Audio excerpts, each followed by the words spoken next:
ए भौजी का कमर के तू झटका मारा तारू, एक बार औरी मार के तू देखाव त कैसे झटका मारे लू कमर के, दिखाओ एक बार।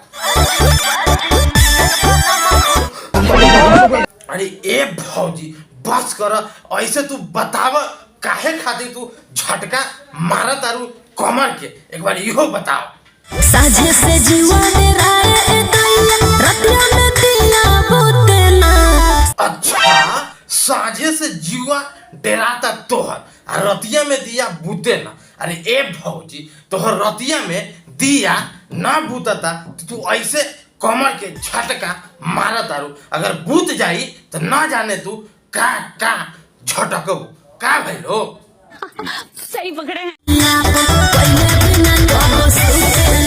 अच्छा, मिलल बलम खुरपाती पहले बिना अब सुते ना। अरे ए भौजी तू ऐसे अपन पिछुआरा देखबू तो पहले बिना के सुती ना न भाईलो। एक बारी भौजी के तू पिछुआरा देख ला, अगर ये पिछुआरा के देखला के बाद कोनो बेग पहले आई मीन मार ले सूत रही उस साला तो चूतिए हुई ना ना, देख ले एक बार। तो कैसे हैं आप लोग, उम्मीद करता हूँ कि आप लोग अच्छे होंगे। तो चलिए ना बेगर झाड़ जलाए हुए आज 500 और 1000 दे के चीखने का शुरू करते हैं सफर। और अभी तो रुको, क्लाइमैक्स अभी बाकी।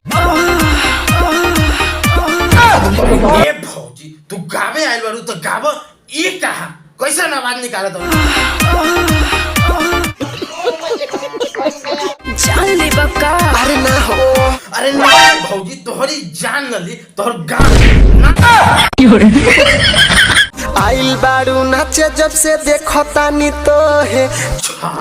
आइल बानी जब से देखा तानी तो है। अरे ए भैया जी एकरा में ऐसा का चीज है जो देखा तारा वही जा और कुछो ना देखे वाला है का। बड़ा मन करे तोहर खाई दुनु अच्छा, इहे तू एकरा में जवानी देखत रहला और का कहत रहा बड़ा मन करे खाई दुनु आम। अरे ए भैया जी जौना के तू आम कहत रहा उ आम ना, उ जोवन हा।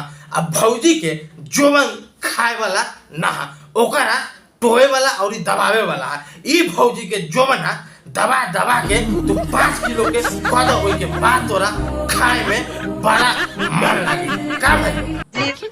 साले का खोपड़ी तोड़ बॉस देख के किस लो, पीस देख के मिस लो। ये भौजी तू का कहत तारू 10 लेके 20 लो और 20 लेके मिस द। ये भौजी अगर 500 1000 दी तब का देबू। 500 1000 देके एहू में से चीख लो। अच्छा 500 1000 देके अहू में से चीख ला। अरे ए भौजी का तोहर चिखावत तारू ना ना, एक बार दिखाओ कौन में से तू चिखैबू 500 और 1000 लेके दिखाओ एक बार। लगा मेरा मजाक। तो बस आज के लिए इतना ही। उम्मीद करम कि ये वीडियो अच्छा लागल होगी। ये वीडियो अच्छा लागल होगी तो वीडियो के लाइक कर दिया और चैनल पर पहली बार आइल बार तो चैनल के लाल बटन दबा के सब्सक्राइब कर दिया। नीचे लाल बटन देल गई है। मिलते हैं नेक्स्ट वीडियो में, जब तक के लिए बाय बाय।